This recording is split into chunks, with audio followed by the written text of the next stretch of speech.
आज पूजा कैसा रहा? ये दिन बहुत खास है। बेहाला में जिसका इतिहास कलकत्ते से काफ़ी पुराना है और काफ़ी गहराई का है, वहाँ मुझे आने का सुअवसर मिला है। चंडी मंदिर में मैंने पूजा की है मेरी धर्मपत्नी के साथ। हम दोनों अभिभूत हैं। पूजा की पृष्ठभूमि 3 दशक पुरानी है। प्रांत के लिए, प्रांत के हर व्यक्ति के लिए प्रथम सेवक होने के नाते मैंने सुख, शांति और प्रेम की कामना की है। पश्चिम बंगाल दुनिया में वो स्थान है जो बहुत बड़ा संदेश प्रेम का, सद्भाव का, स्पिरिचुअलिटी का साथ जीने का देता है।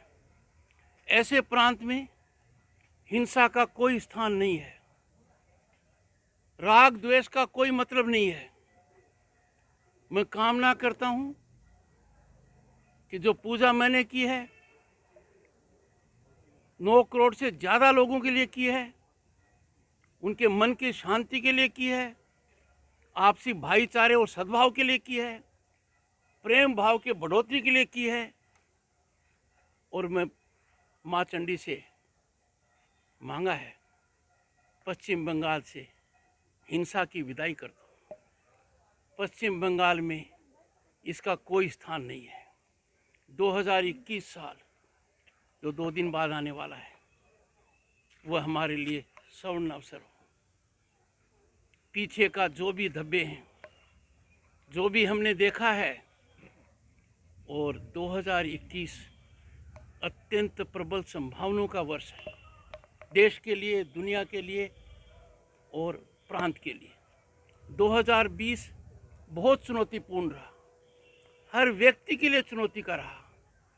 कोविड पैंडेमिक ने सामान्य आदमी को हिला दिया।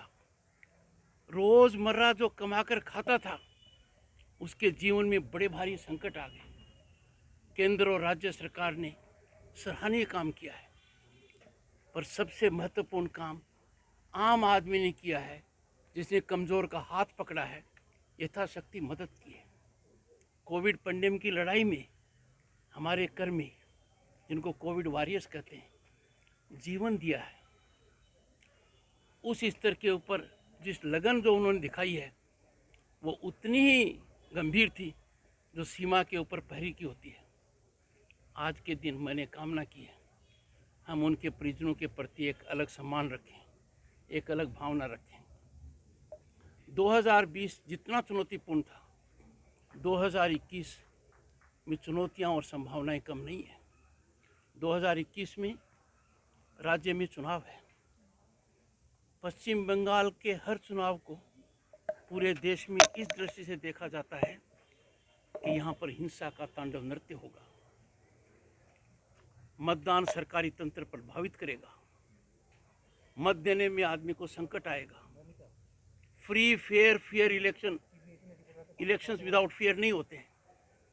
लगातार प्रथम सेवक की हैसियत से मेरा प्रयास रहा है,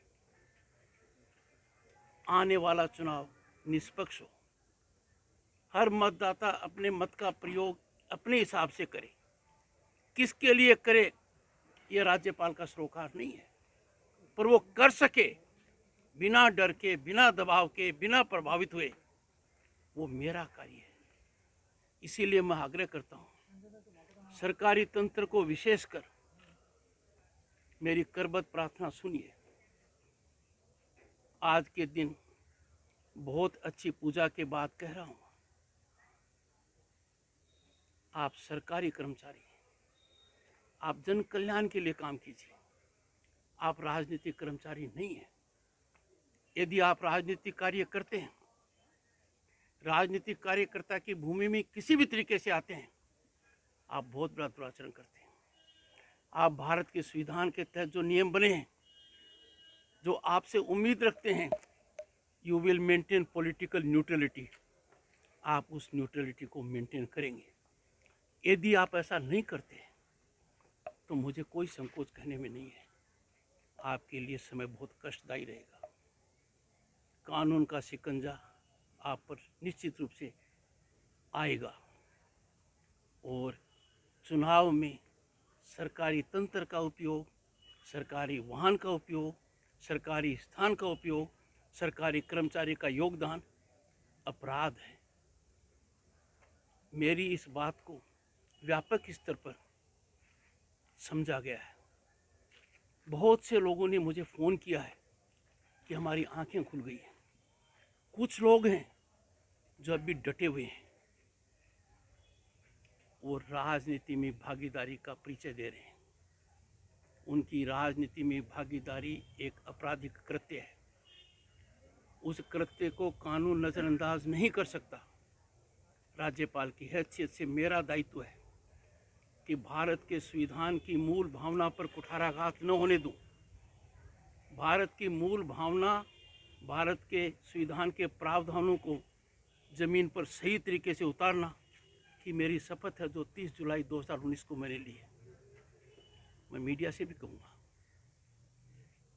कि आप अपना कार्य करेंगे, प्रजातंत्र मजबूत होगा। आज के दिन इस विषय पर ज़्यादा नहीं कहना चाहता। चूँकि मैं बिहार आया हूँ, यहाँ के जनप्रतिनिधि शिक्षा मंत्री हैं, मेरी उनसे गुजारिश है, शिक्षा का राजनीतिकरण रोकिए। जब से राज्यपाल बना हूँ, कष्ट से समय निकल रहा है। पश्चिम बंगाल वो भूमि है that is home to greatest of educational institutions. Brick by brick हम उनको डिस्ट्रॉय कर रहे हैं। नालंदा के लेवल पर पहुंचने वाले संस्थान यहाँ पर हैं। भारत जो विश्व गुरु था, उसकी शुरुआत यहाँ होनी है, और शिक्षा का राजनीतिकरण कर दिया। मंत्री जी को शिक्षा समझ में नहीं आती तो मेरे को मंत्री कैसे समझ में आएंगे?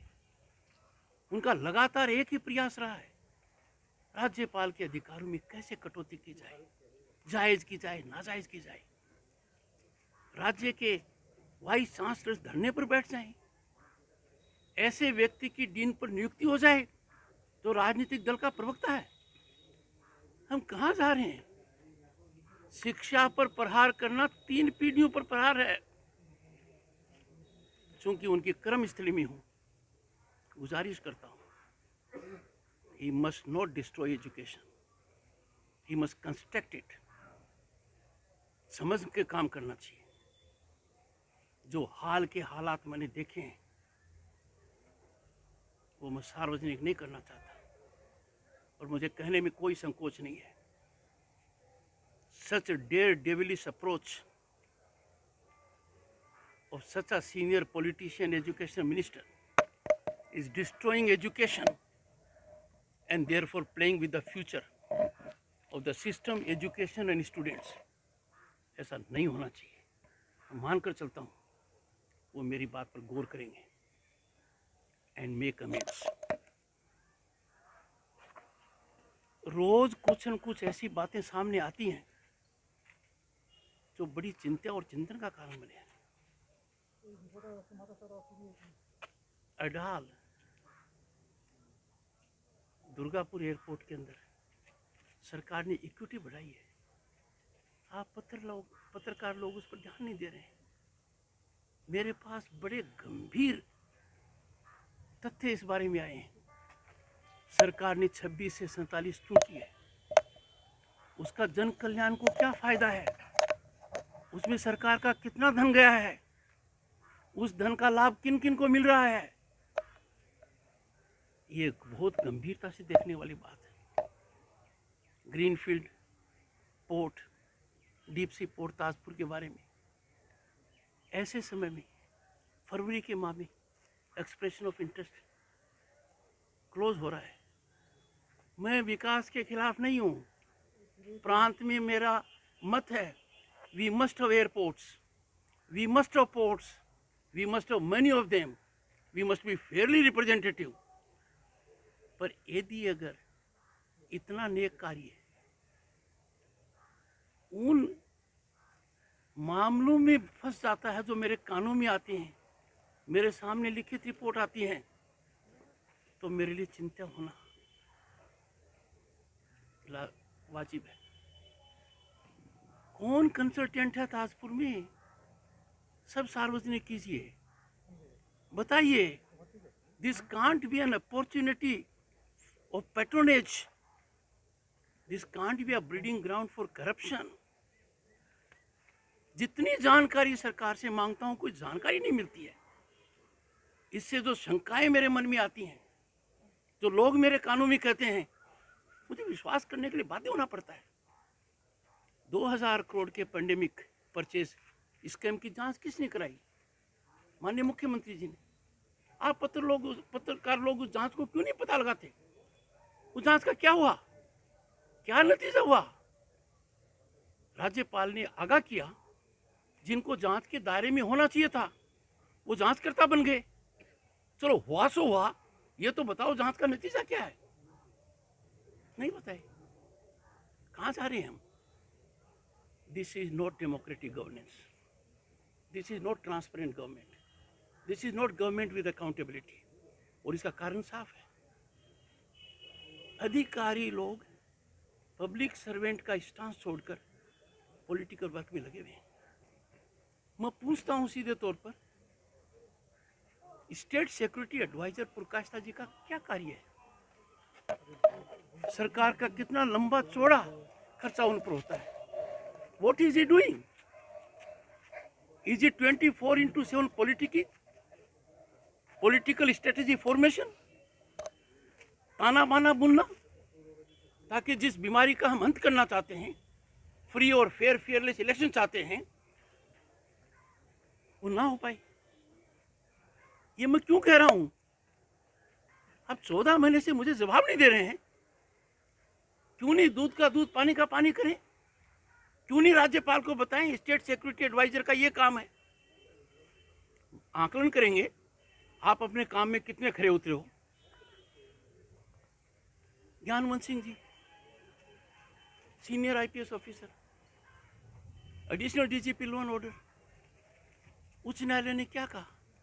कसर बाकी रखी। उनको दोषी माना मानव अधिकारों के हनन का, उनको दोषी माना पुलिस अधिकारियों के हनन का, उनको दोषी माना संविधान के विपरीत काम करने का, उनको दोषी माना नियमों के उल्लंघन करने का। आपने चार्जशीट दी, राज्यपाल तो इतना पूछ रहा है, हुआ क्या? क्यों कई सालों तक आपने उनको बर्फ में रखा? क्यों अचानक उनको 2014 में 2 प्रमोशन मिल गए? क्यों ऐसा पद दे दिया? यदि वो पाक साफ में बताइए। ऐसा नहीं हो रहा है, ये चिंता का विषय है। मैं सभी से आग्रह करूंगा, आज के दिन खास तौर से नेताजी सुभाष बोस ने आज ही के दिन पोर्ट ब्लेयर में भारत का झंडा लहराया था। आज़ादी के पहले लहराया था। राज्यपाल की हैसियत से, प्रथम सेवक की हैसियत से गत वर्ष में वहाँ गया था, वो स्थान देखा है, उस झंडे को मैंने सलूट किया है। क्या उन्होंने देश को एक नहीं माना? क्या नेताजी ने अपने देश में किसी को बाहरी कहा? क्या नेताजी ने झंडा एक खास भूभाग के लिए फहराया था? क्या नेताजी की जो फौज है, इंडियन नेशनल आर्मी, वो पूरे देश में नहीं छाई हुई है?